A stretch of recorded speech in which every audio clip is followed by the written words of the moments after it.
Hi guys. So I am right now just looking at uh, some paperwork that I received from school. Sorry guys. So what I'm gonna do is I'm going to talk to you about how to get your life back to your addiction and trauma. If you hear any background noise, my cat is playing and going crazy. And yes, my baby cam is hanging. I haven't had the time to get the damn ladder from the other room and just hang it up again. My life is insanity over here, okay? I am trying so hard to keep good grades and everything else, and still be able to keep it together. You know what I mean? It's a little hard. I mean, being a single mom, everything is on my plate. So I wanted to talk to you guys about being a single mom and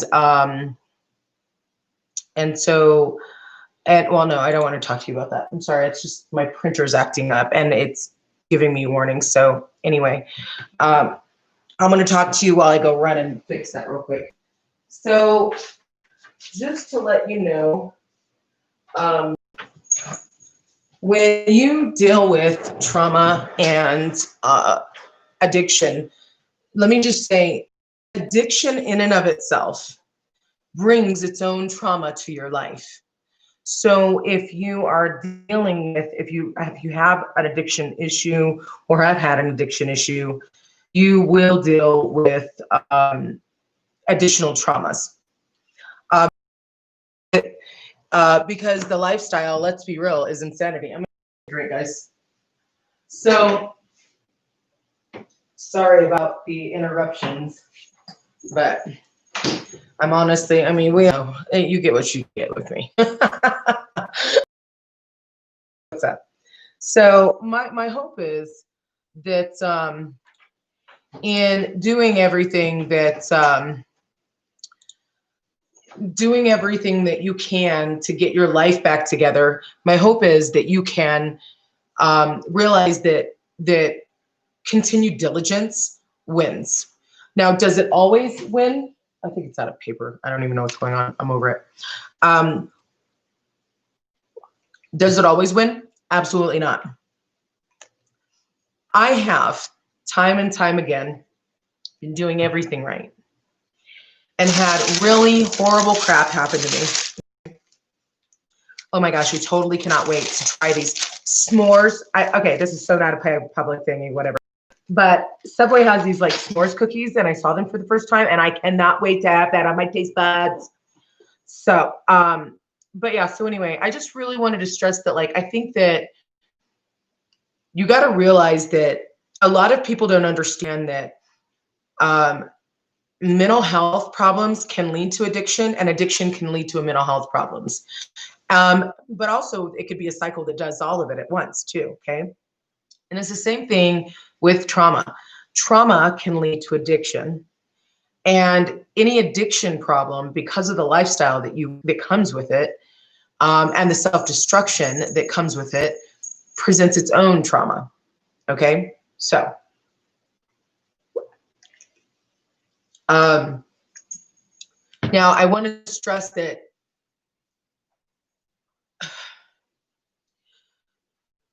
you get out of life what you're going to put into it.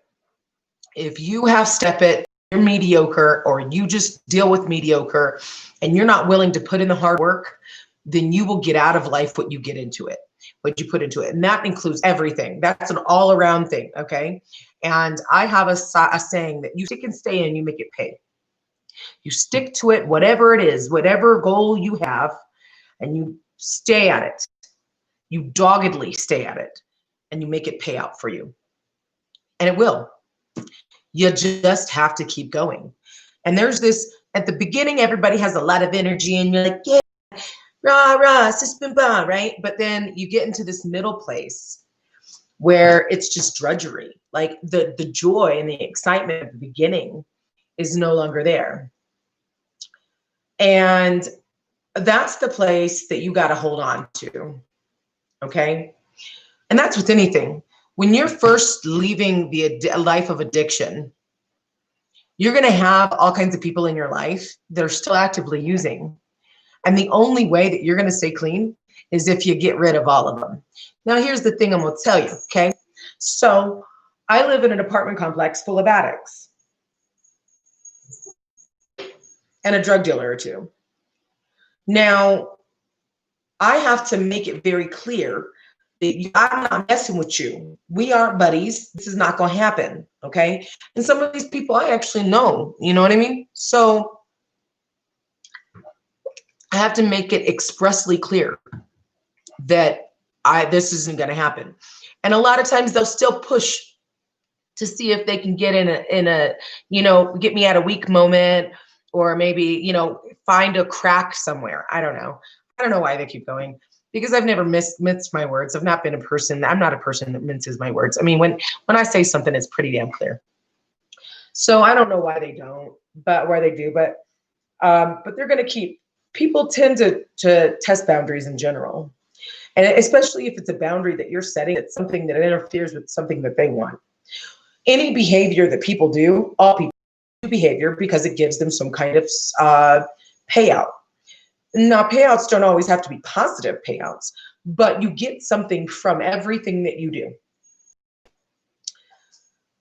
Addiction does a combination of allowing people to run from their problems, run from themselves, run from having to try, run from having to fail, run from facing failure, it's a running mechanism.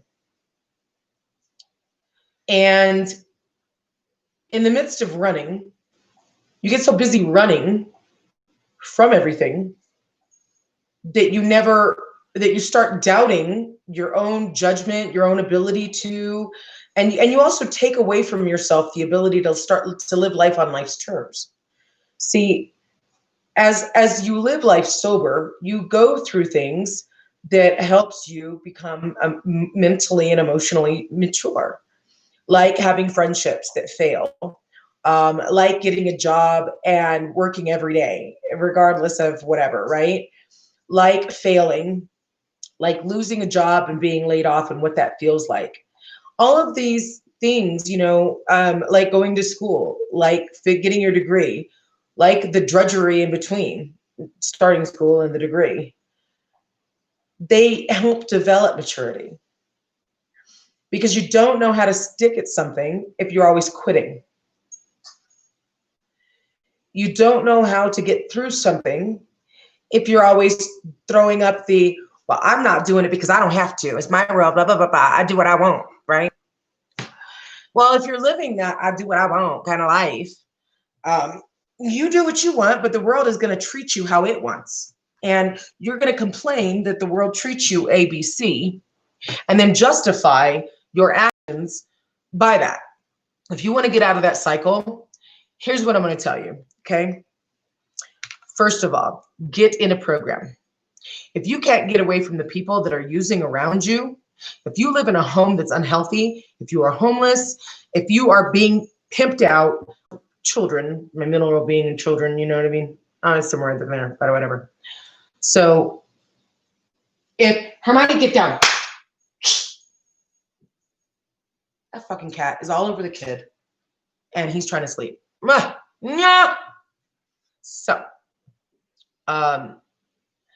So here's the thing, and excuse my F-bomb, like, ouch. But anyway, I really want to stress that therapy is where it's at.